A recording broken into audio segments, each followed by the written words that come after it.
My name is Jonathan Reynolds. Welcome. Here with Mike Kuenzi and Sierra Fletcher. Both of them lead teams nationally with Titus.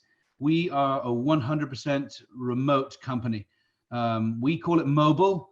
In this day and age, in this tragic and sad and very difficult, challenging time that the world is facing, this word isolation keeps coming up.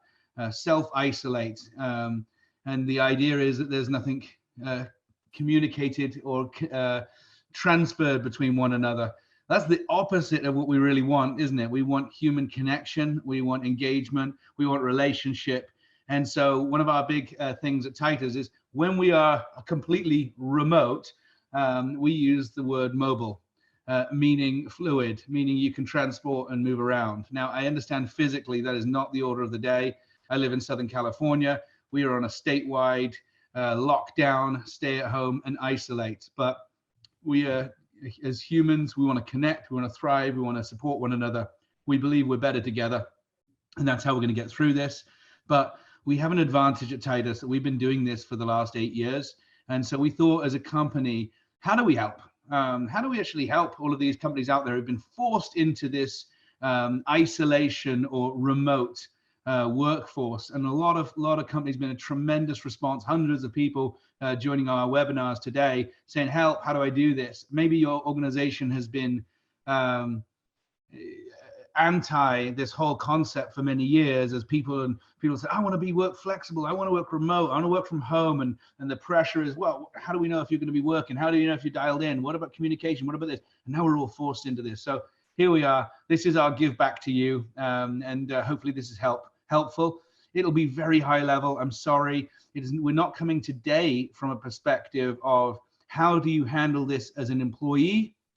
It's more of a leader's guide. How do you lead and keep other people engaged, informed, and highly productive? So the background is 2012. That's when we made the big shift. And so we transitioned to this 100% remote work. And we got hold of the book, The Year Without Pants. I'll be honest, I didn't even read the whole book, which is the title alone got me. I'm like, this is fantastic. The whole concept being, how do you know whether Mike is wearing pants right now? He may not be. I think he is, but we just like to have him sit down, don't stand up. Business on top, who knows? So that's the idea. And how do you manage this remote workforce? So I got Mike here, Sierra, they both lead national teams, and they can chime in, conversational. The other thing is, well, here's the agenda. So we're talking about rhythms, accountability, communication, performance management, and engagement technology. Again, super high level. I will just let you all know this is, a couple of times in this presentation, we'll throw up just a simple QR code where you can actually take a photograph of it. It'll lead you to a web page so you can request more information. That's where we'll send out the deck for you so you can pass it on to other people. The recording of this, if you need to get other people involved, or if you want help, have a one-on-one time answering questions for you that are specific to your business. But we will have the chat box open here, or Q&A section on this at the bottom. So the bottom of your screen in Zoom, you got the little Q&A button there. You can throw in any questions, or you can put them in the chat, but Q&A would be better for us to be able to actually manage them. If you pop them in there, and we'll do our best to answer them and pause. I talk very fast. I am from England. That's not why I talk fast. I just talk fast. And hopefully you understand me. I'm bilingual. I can do the American if you need me to. All righty.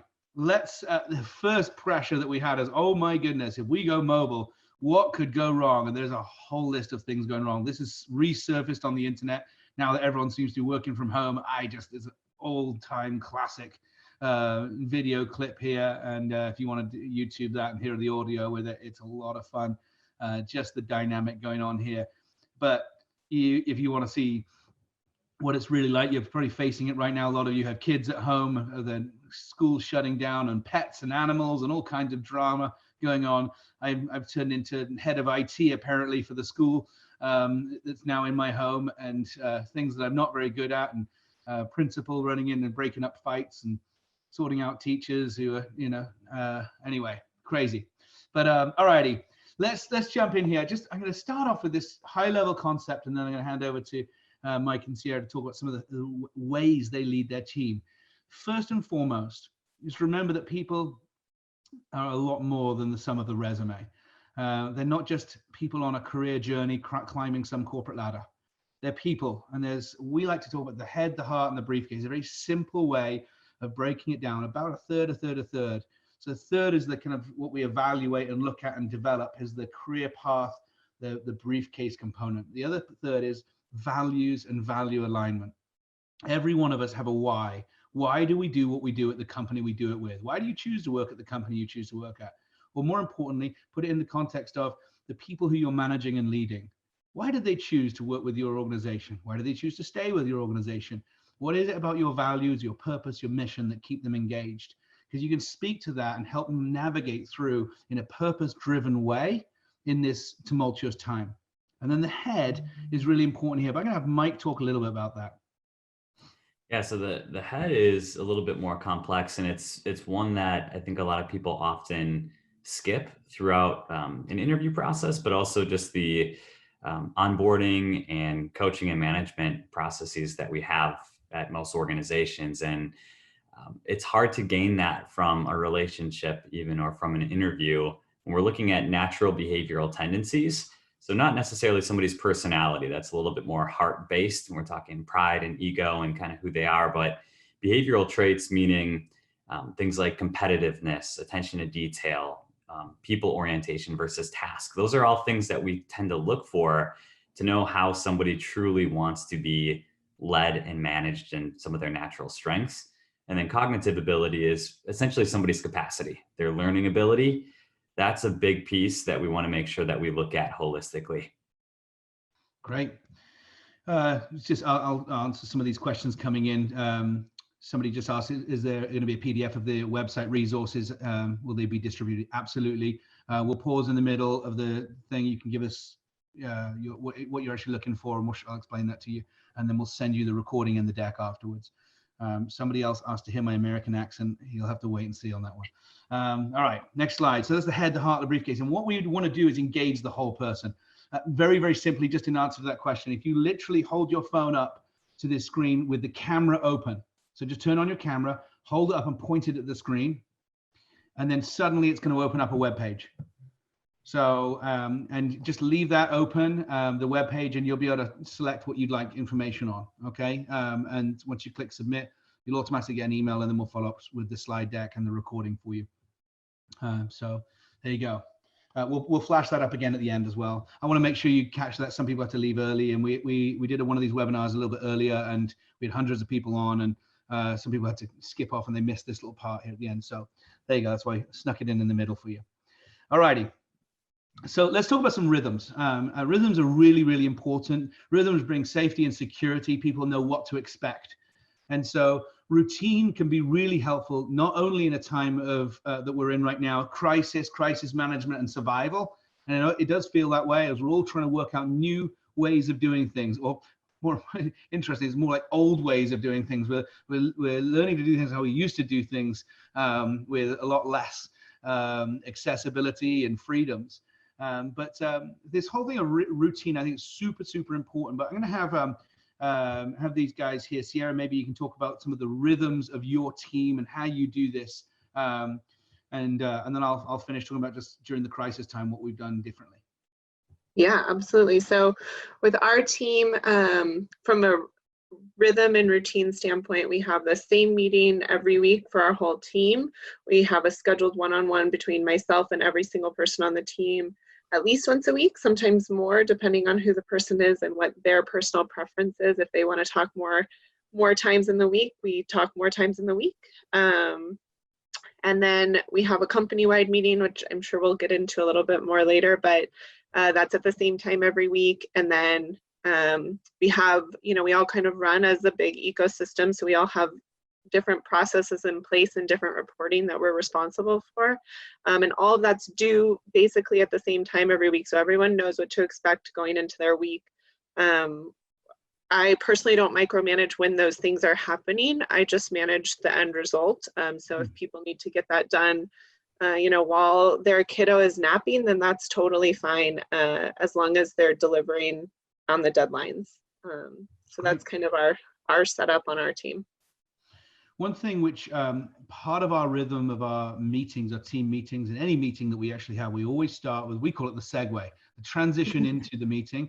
And it's maybe 5 minutes or 10 minutes where everybody in the meeting gets to speak and just share something personal in their life, a highlight since the last meeting. So if the rhythm of the meeting is every 7 days, so in the last 7 days, what's something that's going on? And it can be highlight or low light, but that personal and human connection is super important. And I would highly encourage any meeting that you're having with individuals on your teams that you start with a portion of personal, because when you don't have the office water cooler interacting up and down hallways, leaning in somebody's office, hey, how did the game go last night? How was this? How was the soccer game? How was your daughter's ballet? Whatever it is, you miss that component, and people need that human connection. Make room for it. It is so critically important that people can actually express and voice what's going on in their world. It'll increase your engagement and decrease that word isolation. Mm-hmm. All right. And I would say be open to that at different times too. So important to, if someone sends you a chat and wants to talk about it, or if somebody sends you a text or whatever, just be open to that connection whenever it comes in, and make sure that you're showing interest whenever it happens. Even if you're faking it. Just kidding. Alrighty, we'll move forward at just a pace here. So communication, this is huge. Obviously, in any time of crisis, you need to over communicate, over communicate what you know. If you don't know, just be honest. We don't know, but this is where things stand. So don't make over promises about what will or won't be. Don't make promises that there will be no layoffs, because you don't know. Like we hope there won't be. We hope these things, we're going to manage our best through this and navigate through, but over communicate. Again, it brings that sense of security. People need to know that leadership is there, is present, and is speaking. Multiple mediums is a huge component here.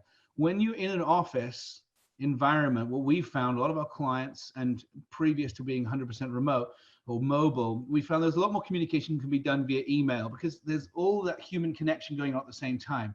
When everybody's working from home, we would highly recommend do not use email as the main means of communication. Make sure there's video. We use video all the time, and we'll talk about it in our technology component, but just kind of having some kind of we use different technology so we can see if people are available, and we'll just jump straight in and just send a video right away. They don't have to accept the video. They can turn on just without video, etc. And you'll work out those rhythms, but any possible time you can create communication in different mediums. And we do it with our customers too. We're on video all the time with our customers. And sometimes they're like, oh, do I have to have my video on? No, you don't have to have your video on, but we turn our video on so they can look in our eyes. Because I think that's really important, having that human connection. Yeah, and I think to add to that too, the big reason why I always encourage people to jump on video, and why at the very least I'm always try to be on video, is to show people that I'm present and I'm not multitasking. It's so easy to multitask when you're over the phone. It's very easy to kind of do things off to the side. And so I would certainly encourage that for people. It might be the millennial in me, but I also grew up in the age of instant messaging and text messaging. And that's actually a big way that I feel connected with people, is I feel it when people take off, because I'm not instant messaging with that person throughout the day in between some of the other tasks. It's a good way to decompress throughout the day. I just somebody asked a question here about communication in crisis. Communication in crisis is different. It needs to be increased. So one of the things we did here just during this transition was I'd sent out an email just saying, here's everything you need to be aware of right now. Then we brought all of our directors in for a video meeting. We talked it all through, answered everyone's questions. Then we increased, or we doubled, our company-wide video meeting to twice a week. One keeping the standard rhythm it's always been, the new one, and with the content, and the new one being a little bit different, being a bit more a state of the company, answering any questions people had. And then we went to a daily email just talking about news, updates, things to watch out for, things to be aware of, and something funny, because we all laughed is great medicine. So, all right, moving on from communication, accountability. This is probably one of the biggest reasons why, one of the most common reasons why people have not wanted to go to remote or mobile work, letting people work from home, is is there transparency around what people are doing? Is there an awareness? Can you make sure people are performing, and are they going to be communicating what they're doing? How will you know if they're even working? So this accountability and transparency. So we use different technology for some of these scorecards, but maybe Mike, could you talk a little bit about performance objectives, because this is huge for us. It means we don't have to micromanage. Yeah, this is really, really critical. And this really is stemmed from, I think, a lot of leaders' natural tendencies just not to open themselves up to trust that people are going to accomplish what they need to accomplish in a remote setting. And really a really critical component of this is setting performance objectives for people. And what that is are what we would consider a kind of a top 5 things that you absolutely must hit within your role. These are the minimum expectations of you, but they have to be measurable. So think of, instead of saying you need to hit your budget, think of something like you need to hit $250,000 by the end of Q2 by hitting XYZ performance metrics. So it's very absolute and measured to make sure that we have something that we can react to on a week-to-week standpoint and a quarterly standpoint when we connect with our teams for performance management. This is huge. That just level of we believe 80-90% of what we do as a company is actually helping companies with their hiring and recruitment, etc. And we don't work on anything with traditional job descriptions. We do work on performance objectives, because the easiest thing to manage, and helping companies realize that you can measure anything that you value. Simply think of this example. If you go to Chicago airport and you come out of the restrooms and they have a little green or a red button to say whether it was clean or not. And it's a part of measuring the people who are cleaning. It's the way they are measuring success. And by the way, don't touch those buttons, because I've seen people not wash their hands. But okay, moving on. Performance management. So tied very similar to accountability, but performance management, just making sure that we're really clear on expectations of our team. This is what performance looks like. This is when it needs to get done. This is how it needs to get done. These are what the results we're looking for. And this is when we're going to be communicating with you. It will bring such security to your people when they know what's expected. Expectations will really increase engagement when you have a remote workforce. Having that sense of, I don't know what I'm being evaluated on, if I'm doing a good job or if somebody's skeptical of me. It's a horrible feeling when you feel like you've been working, but somebody else has a tone in their voice or the way they're communicating. I don't know what you're doing these days. That kind of can come across, and it's something like, oh my gosh, But if you have very, very clear expectations of output and results, people feel secure and they can actually rise and meet to those. I know this, just for time, is there anything you guys, either one you want to add on this slide? If not, we can move. Yeah, I think with expectations, it's important as a leader to check in with your people, make sure that you're flexing to what they, how they respond, and make sure that you're not micromanaging, but following up and making sure that they're delivering. But always with, positivity and trust, as Mike has mentioned a few times. You just reminded me on something on that. So our expectations for certain individuals in the organization, we had to adjust them through this crisis. Suddenly their world just changed. Even though they've already been working from home and we've not skipped a beat, we're running about 90+% of our output, typical output. But we've had to adjust our expectations a little bit, because some people are like, oh my gosh, I got these kids at home. I got these. Just the world is different now. I'm a teacher as well as an employee and a team member. So we've adjusted expectations to flex with that. And that's really, really important. Engagement technology. There are millions of technology out there, but these are the ones that we found really helpful, that are affordable, that are flexible. And so I'll just go through each one. First one, Zoom. We're all on Zoom right now. We use that every single day. We also use Skype for business. If you have Microsoft 365, you've got access to their video capabilities as well. You've got file sharing within that. That's helpful. We just like Zoom. We can have up to 50 people on a video screen, and we have that every single week in our team meetings as well. So the next would be Ohana. Now, Ohana is an app which we use on our phones, and it's a very safe version of Facebook that it's internal. So everybody in the company has it on their phones if they want it, and it's just used for sharing videos and little fun memes and pictures and people to tell stories. So this whole week we'd be like, hey, show us just the crazy part of your world now that you know, we're stuck inside. And so people are showing pictures of their kids and family, but it's all internal, it's safe, secure. We also have a little ability to have competitions on there and fun communication, etc. Usually it's a per person, per user, per month. I just spoke to the CEO of Ohana, and they said they are right now offering it free of charge to anyone from this webinar who'd be interested in it for the next few months, just to help out with engagement communication. So there you go. So you can try that out. If anyone wants, when they fill out the form at the end, I'll make the introduction to Ohana. Great company. Next one, Amplify. This is really an engagement platform like the quarterly assessments that goes out completely anonymous and helps us understand 17 different psychological drivers of engagement. Looks at generation, gender, tenure, all break it down to team level, and then just slices and dices. The information is super valuable for us to work out where we need to make adjustments. So, like for example, one of our things, we have flexible time off, or no time, unlimited time. Earn as much as you need. We just don't manage it in that way. But people have said in the last survey how we feel like even though we can take time off, we feel stressed, you know. And I'm like, oh, so we actually need to adjust on these things. Last is predictive index. Mike, talk a little bit more about PI and what we want to offer to these people so they can understand their teams.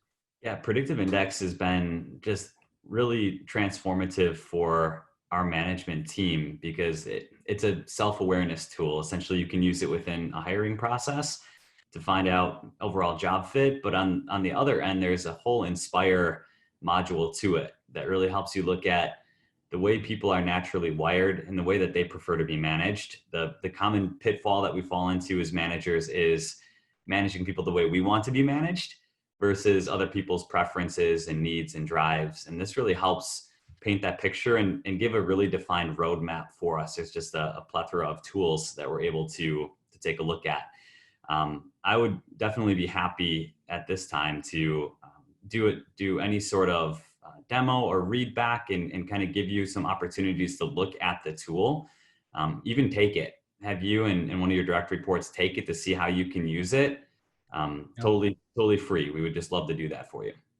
So that's like a 5-minute assessment. We'll send you a link, and you can pass it on to a couple of your direct reports, and Mike will do a read back with you. We call it read back, is showing you how the team functions together and how you can get the most engagement and cater your leadership style to. It's really, really helpful for us.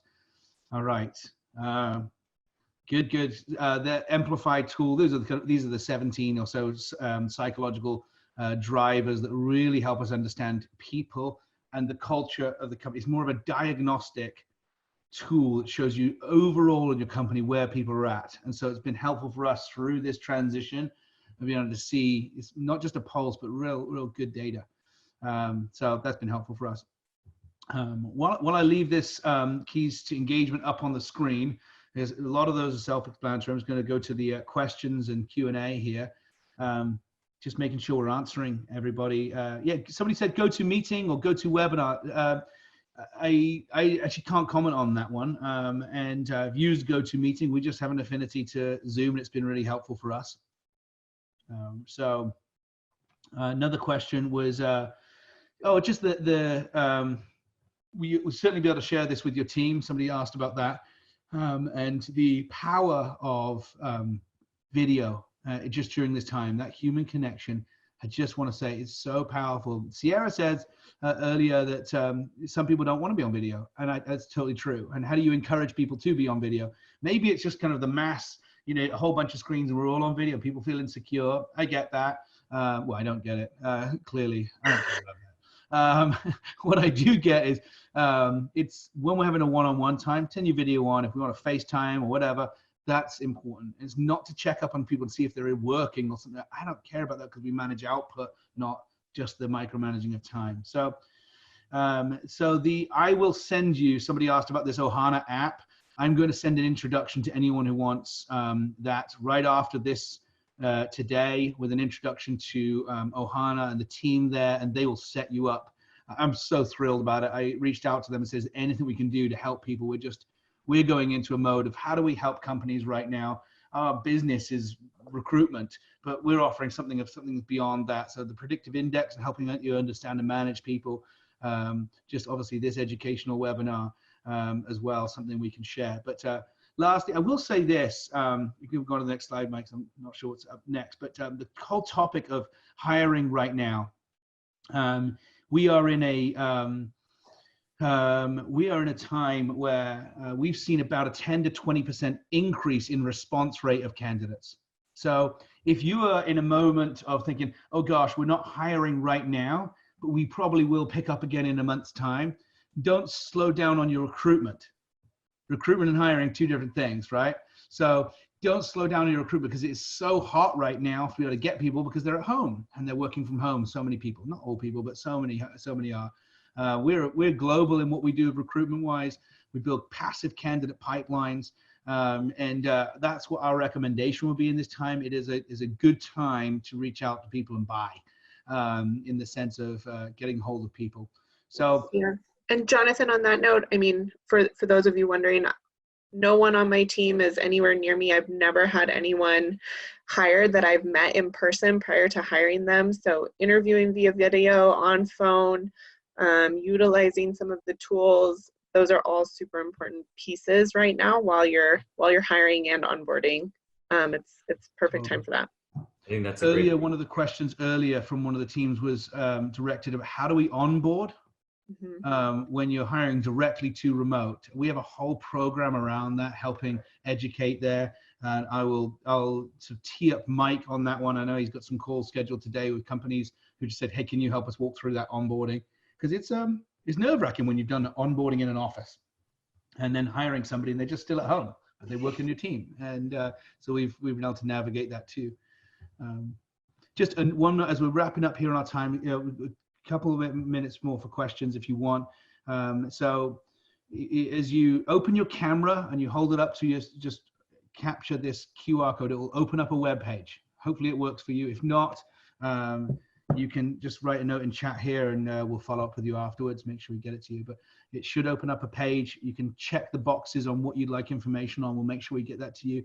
We genuinely mean this. We want to offer whatever we can at no cost to you to help you navigate through this time. It's our way of giving back, and we're better together. So, alrighty, there's another question in chat here. Yeah. Oh, this is a good question. Somebody asked a question about start dates, postponing start dates. Absolutely. You can say, listen, we're going to be recruiting now, but the start date will be a later date, and just talk that through with them. And we've done that. We're saying, okay, well, let's just make sure everyone wants to see how things are going to turn out. We have a lot of clients, so we have 800 clients around the country and globally, and some of those are really picking up for some reason in their business and the industry. They're thriving. Not toilet paper companies, but other companies that are doing really well from this. But all right, lastly, here's giving staff a voice in decision making. I imagine today's circumstances that folks feel a substantial loss of control, probably feeling a bit unnerved about the future. Thoughts on how to address this? Oh, yeah. So I skipped over it on a previous slide, but giving staff a voice and teams a voice is super, super important, that they be a part of the solution. You will be surprised at the wealth of creativity and innovation that are among your teams of how to survive and thrive in this time. So I would make sure there's room for innovation. Make sure there's room for people to ask questions, and not just ask questions like, please, how's it all going to happen? But actually come say, I've got a solution. There'll be a lot of wealth among your teams on that, and just giving them time. Somebody said, no, that's rude. I'm not answering that one. It was an insult towards me. So I'm not going to do that one. They asked about how I get my head to shine so shiny. So I'll get you back for that. Hey, alrighty. Mike, can we put keys to engagement back up? Someone asked a question about keys to engagement. And then just so everyone knows, we will send this deck out. Right before the end, I think. It was the second to last slide. This one? Next one. There you go. That one. What's the question? Oh, someone just wanted to see this slide again. Oh, okay. Already taking that. Cool.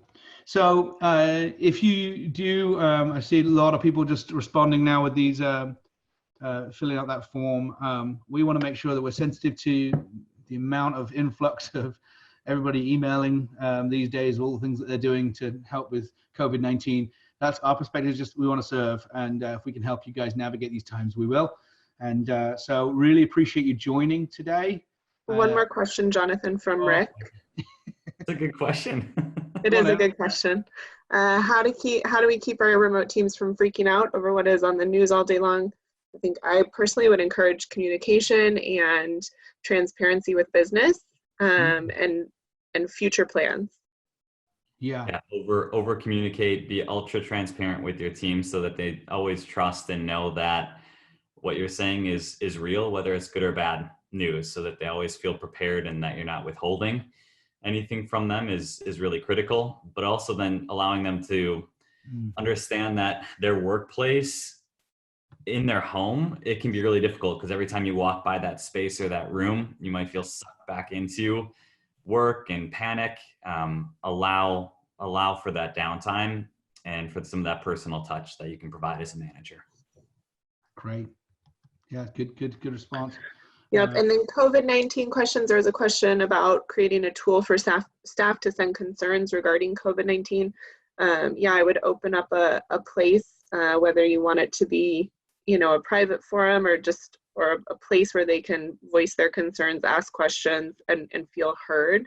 I think that's the most important thing, is that people need to feel heard, and feel like they have some power. Mm-hmm. That's very good. Very good. Okay, well, again, thank you. We've hit our time here. I know that we could go a heck of a lot longer, and we'd love to, but if you would like a one-on-one time with Mike, with Sierra, myself, or any of our team members across the country, just to help navigate things that we've done, best practice, etc. We'll probably be turning this into a series more on from an employee's perspective. How do I figure out my time management? How do I figure out all of these little people in my house right now? How do I figure out setting up video and making sure that some of the technology works on that front? Loads of things, you get a swivel chair and you start moving around. It sounds like there's an earthquake going on in your house with the microphone. Little tips and tricks that we've learned over time. But we can help navigate that as well, and if it's a help to your team members. But take Mike up on his helping you navigate from behaviors and personalities, behaviors and needs, drives, wants, etc., and how to manage your people best. And then if you want a one-on time to navigate any of the stuff, that we're here for you. Thanks so much for joining, and have a wonderful rest of your day. I'll leave this QR code up here for a few minutes.